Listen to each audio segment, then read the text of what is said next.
This is Uncensored Beat, bringing you unfiltered stories that matter.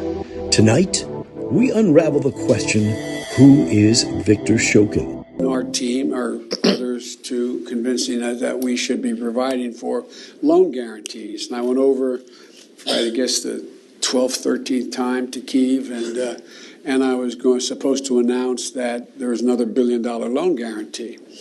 And I had gotten a commitment from Poroshenko and from Yatsenyuk that they would take action against the state prosecutor, and they didn't. So they said they were walking out to press conference. I said, no, I said, we're not going to give you the $1 billion. They said, you have no authority. You're not the president. The president said. I said, call him. I said, I'm telling you, you're not getting the $1 billion. I said, you're not getting the $1 billion. I'm going to be leaving here. And I think it was, 6 hours? I said, I'm leaving in 6 hours. If the prosecutor's not fired, you're not getting the money. Well, son of a bitch. Got fired. And they put in place someone who was solid. Viktor Shokin, once Ukraine's top prosecutor, became known as the $1 billion prosecutor, not for receiving $1 billion, but because of his dismissal was tied to $1 billion in U.S. loan guarantees to Ukraine, as then Vice President Joe Biden publicly stated. I said, you're not getting the $1 billion. I'm going to be leaving here. And I think it was, 6 hours? I said, I'm leaving in 6 hours. If the prosecutor's not fired, you're not getting the money. Well, son of a bitch. Got fired. In this three-part series, Uncensored Beat dives into Shokin's story through his upcoming autobiography titled Biden's Corruption in War, set for release in November of 2025. The book details his ousting as Ukraine's prosecutor general, his encounters with the Democrat Party, and allegations of corruption at the highest level. A decade ago, Viktor Shokin served as Ukraine's prosecutor general. Nearly as long has passed since his controversial dismissal. Now, through Biden's corruption and war, Shokin shares firsthand account with American audiences, aiming to counter years of professional smear campaigns and censorship. Will his message break through? Ladies and gentlemen, we have the honored guest of Viktor Shokin with us today. Mr. Shokin, thank you for joining us today. Please introduce yourself and describe your background. And how does your background relate to U.S. politics? I was born in Kyiv, and I'm kind of all my roots are coming from Kyiv, Ukraine. And in 1980, I just was enrolled to the Kharkiv law school, and so that's my career started as a lawyer. I'm career prosecutor. I has no other place of work apart from the prosecutor office entire my life. So different position, different levels, different regions, but at the same time, I was involved entire my life in the legal prosecution, defending the country. I was an investigator. I was a super case investigator and very important cases investigator. And I passed all the levels in the prosecutor office. I was the head of organized crime department. Yeah. 3 times I was the deputy general prosecutor. Shokin's tenure as Ukraine's top prosecutor marked the beginnings of his downfall.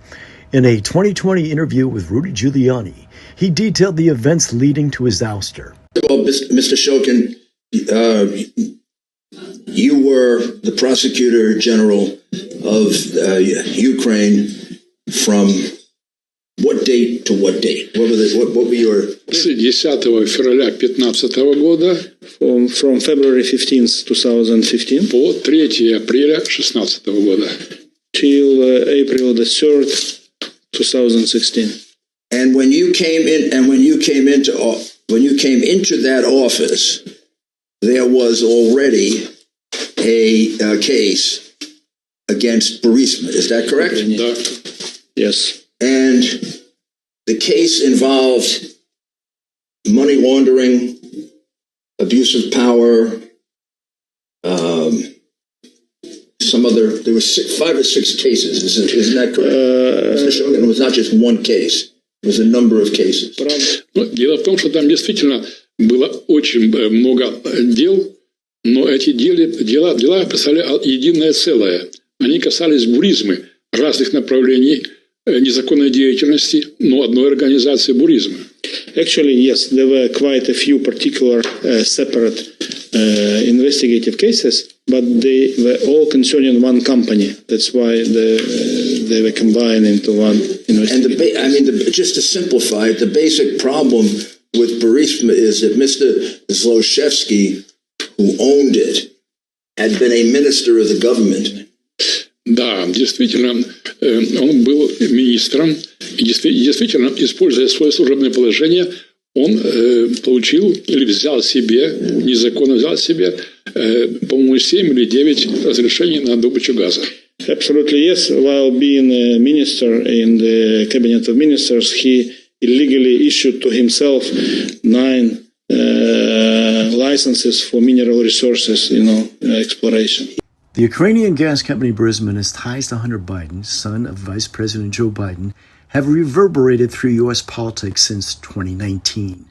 From the 2019 controversy involving President Trump and Ukrainian President Vladimir Zelensky, to the 2020 Trump impeachment trial, the 2020 election, the 2023 impeachment inquiry, and a 2025 investigation requested by Senator Chuck Grassley, Burisma remains a focal point.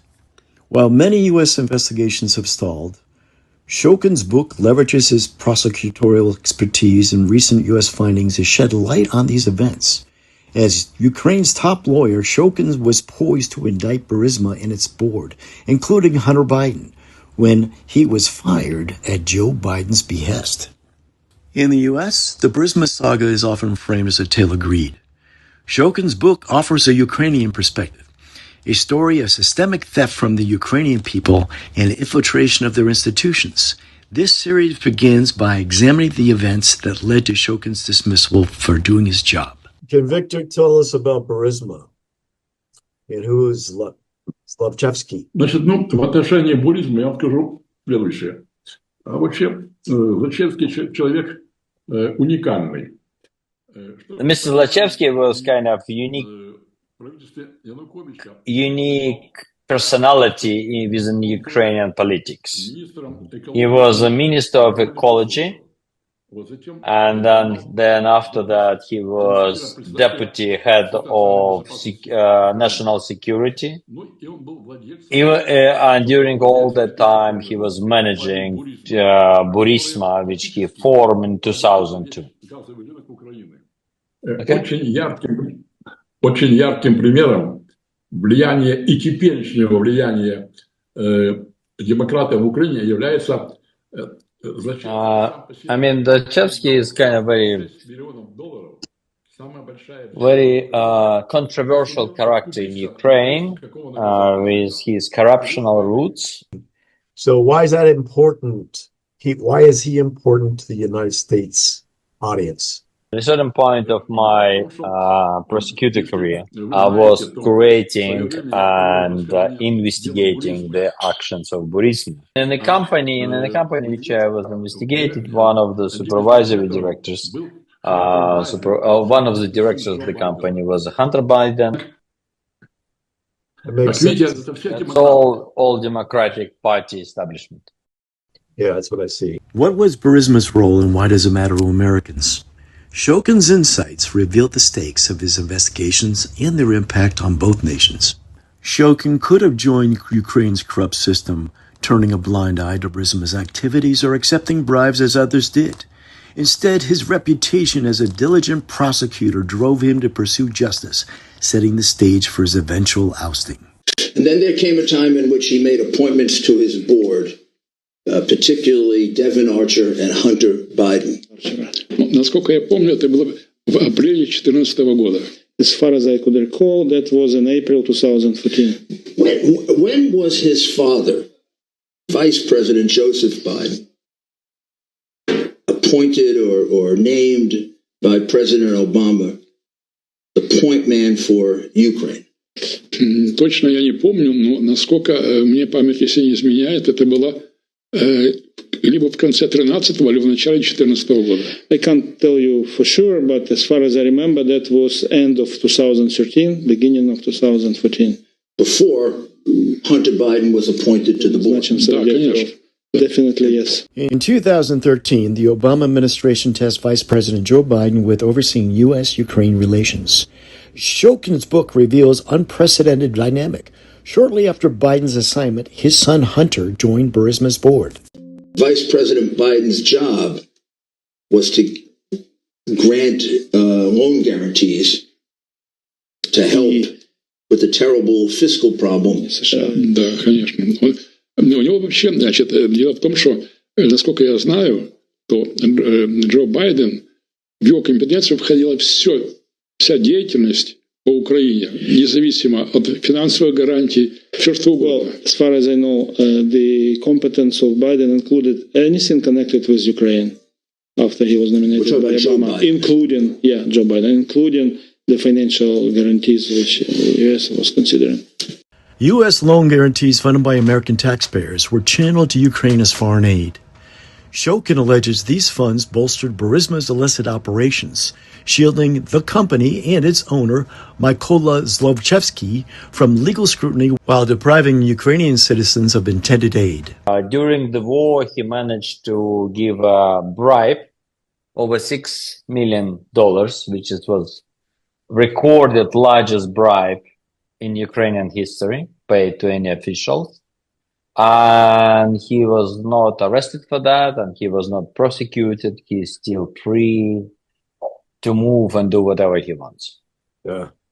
And that is Viktor's point about the Democrats' influence still in Ukraine, how influential they are.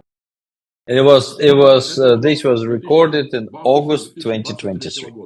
Who did he bribe? He was paying for suspension and complete dissolution of the Burisma case. Okay. The money was confiscated and they were caught at the time of transferring the bribe. And because his democratic connection, he avoided any prosecution in Ukraine for the recorded bribe. Got it. Preferential. Shokin's investigations uncovered evidence of bribes and financial misconduct tied to Zlochevsky and Burisma, fueling tensions that would lead to his removal. Want to go to chat program because there's another development, fair and balanced, we're following. We did get the transcripts of remarks of Devin Archer before the House Oversight Committee. Each side is seemingly going to the things that reinforce their argument. Democrats that this is no big deal and he didn't incriminate the president. Republicans just the opposite. Chat program, what are you hearing? Good afternoon, Neil. The transcript of Devin Archer reveals how Hunter Biden may have tried to use his father and the family name to foster business, but never directly used his father. It was a signal. Now, here's a good example. Archer told investigators it was the Biden name which kept Burisma afloat. The Ukrainian energy firm faced an investigation from prosecutors in Kyiv. As vice president, Mr. Biden threatened to withhold $1 billion in aid to Ukraine unless prosecutor Viktor Shokin was fired. This was at the time that Hunter Biden was on Burisma's board. Archer said that if the Biden name was involved, people would be intimidated to mess with Burisma. Can you describe the relationship between Biden and Poroshenko? Sure, that's my area of expertise.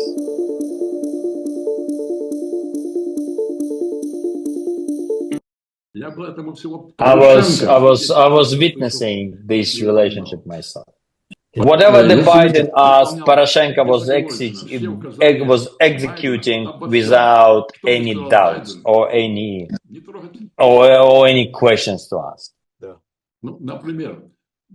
Like for instance, Prime Minister Arseniy Yatsenyuk. Biden said, he's a good guy, don't touch him, keep him in a position. Biden said Shokin has to be removed from his position. Shokin was removed. And despite of the fact that we didn't have any corruption charges, we don't have any information about he doing something wrong, I especially asked him, it was the day before yesterday, I especially asked him to resign. Over this time past, no one accused Mr. Shokin in any wronggoing or any wrongdoing officially.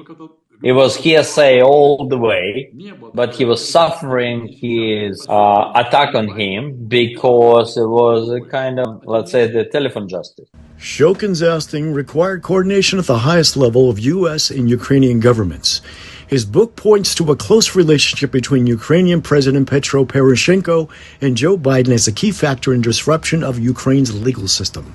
Months before his forced resignation, Shokin sensed growing disapproval from Joe Biden over his Burisma investigations, as detailed in Biden's Corruption and War. So, was Joe Biden really that bad? He was not bad, but he was awful as the rest of the Democratic Party. Shokin's pursuit of justice came at a steep cost, culminating in his dismissal and tarnished reputation. Was Joe Biden solely responsible for the terrible things happened to Viktor, or were there other people involved?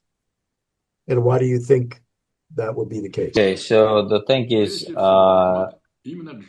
Joe Biden was the main beneficiary of the entire problem because he knew his son is involved and he's under investigation. And for him was a very important action to do is just to take from the run the person who was creating the problem. And the problem was Viktor Shokin. Victor, yeah.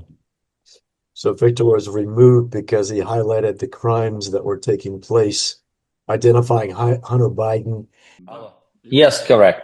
Of the Government Accountability Institute, co-author of Secret Empires and host of a new investigative series called The Drill Down. In the case of the Ukraine, Hunter Biden joins the board of Burisma, a troubled energy company in Ukraine, in the spring of 2014. It's important for people to know that he had no background in Ukraine. He had no background in energy policy. What I think he had was a father who was point person in the Obama administration on U.S. aid dollars flowing to Ukraine. Basically, we know from financial records that Hunter Biden was getting $83,000 a month from Burisma. The problem is that corruption is being globalized. And what that means is that foreign governments and foreign oligarchs are looking to recruit the family members of politicians because they believe by striking commercial bargains with them, helping politician families become rich, that they're going to get favorable treatment. Shokin's book goes beyond personal loss, outlining a broader system of alleged corruption involving Hunter Biden and others. До Віктора Миколайовича Шокіна з пропозицією, щоб він написав заяву про відставку. Віктор Шокін впровадив ті реформи, яким в ГПУ чинили спротив десятиліттями. Позбавлення прокуратури загального нагляду, створення Національного антикорупційного бюро і Державного бюро розслідувань тощо. Це з одного боку. А з іншого, Генеральна прокуратура України, на жаль, не змогла заручитися довірою суспільства. If I would have a chance to finish my investigation, I'm mostly certain about Hunter Biden would be identified as one of the co-conspirators in this crime enterprise. We all knew what happened here in the United States. And even Joe Biden boasted about it, having Viktor removed. If the prosecutor's not fired, you're not getting the money. Oh, son of a bitch. Got fired. Biden's Corruption and War is more than a memoir, it's an expose. Using his investigative expertise and evidence from U.S. probes, Shokin maps out how corruption became entrenched in Ukraine's government, allegedly with the involvement of the Democrat Party operatives. Thank you for joining Uncensored Beat. The truth is yours to judge. The truth, once revealed, sets us free. Get your copy of Biden's Corruption at War at shokin.bennyprod.com. So, was Joe Biden really that bad? He was not bad, but he was awful as the rest of the Democratic Party. Next on Uncensored Beat, we explore Shokin's claims about the Democrat Party's influence on Ukraine's legal and anti-corruption institutions. Were these systems designed to fight corruption or protect it? Order Biden's Corruption and War at shokin.bennyprod.com. Stay tuned for part 2 of our series.